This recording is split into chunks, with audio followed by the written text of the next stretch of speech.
आज लाल किले पर इन लोगों ने, मुट्ठी भर लोगों ने तिरंगे को शर्मसार कर दिया पूरी दुनिया के सामने। आप देख सकते हैं, ये ट्रैक्टर नहीं थे, इन्हें टैंक बना दिया गया था। ट्रैक्टरों को हथियार की तरह इस्तेमाल किया गया। इसके बाद जब आपके बच्चे, छोटे बच्चे भी कभी ट्रैक्टर को देखेंगे दूर से भी सड़क पर, तो उनके मन में एक डर का भाव आएगा कि ये ट्रैक्टर कहीं उनके ऊपर ना चढ़ जाए। अपने कर्तव्यों को भूलकर ये सारे वो लोग हैं जो सिर्फ अधिकारों की मांग कर रहे हैं, और इनका जवाब भी भारत के नागरिक ही दे सकते हैं, यानी आप लोग ही दे सकते हैं। तिरंगे के 3 रंग, केसरिया रंग में भरी शक्ति और साहस, सफेद रंग में लिपटी शांति और सच्चाई, हरे रंग में समाई इस मिट्टी की जरखेजी, प्रगति और अच्छाई, और बीच में कर्तव्य सिखाता अशोक चक्र। ये महज एक ध्वज नहीं, जीने का तरीका है। चाहकर भी कोई इसका अपमान नहीं कर सकता।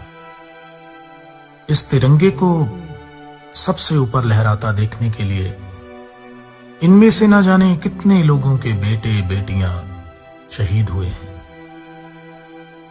जिनकी लाशें हर महीने किसी न किसी गांव में इसी तिरंगे में लिपट कर आती रही हैं।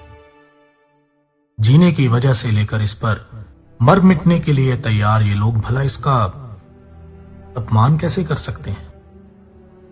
इन लोगों की आंखों में यह चमक इसी तिरंगे ने तो भरी है। इसी के असूलों की हिफाजत करते ये लोग आज यहां तक पहुंचे हैं। असल में ये लड़ाई शुरू ही इन असूलों की वजह से हुई। दुनिया का सबसे बड़ा लोकतंत्र भारत, जिसके गणतंत्र दिवस पर ये किसान अपने हकों की लड़ाई में शांतमयी परेड निकाल रहे हैं। 65 दिनों से दिल्ली की सड़कों पर लाखों की गिनती में बैठे ये किसान।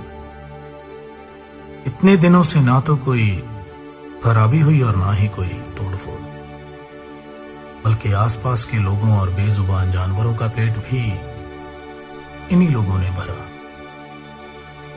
इस बात को नामंजूर नहीं किया जा सकता कि कुछ गरम ख्याली लोगों ने इस लहर की प्रतिष्ठा और आबरू को नजरअंदाज करके इस आंदोलन के विपरीत लोगों को समर्थन जरूर दिया है। मगर सवाल तो यह है कि ये सब आज ही के दिन क्यों?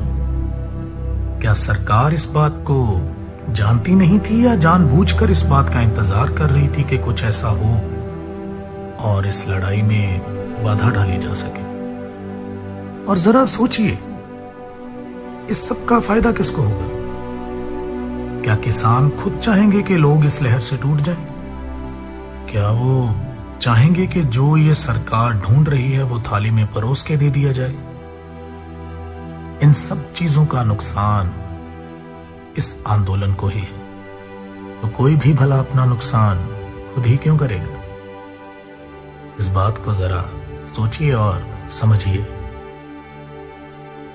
तकरीबन 90% किसान अपने तय किए हुए रास्ते पर ही थे, लेकिन किसी भी नेशनल मीडिया चैनल ने यह बात नहीं दिखाई, और जो कुछ बाकी 10% लोगों ने किया उसे भी बाखूबी तोड़ मरोड़ के पेश किया गया।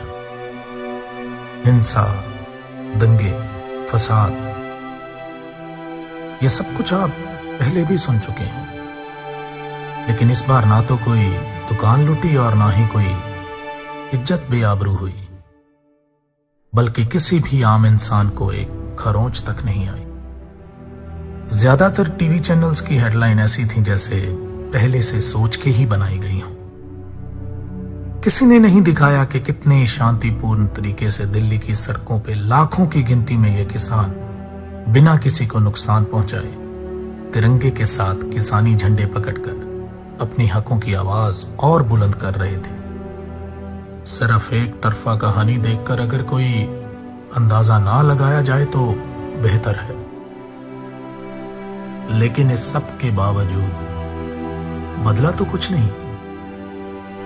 ना ही इस आंदोलन का लक्ष्य, ना इन कृषि कानूनों को रद्द करने की मांग, ना ही इन सब के अंदर की आग।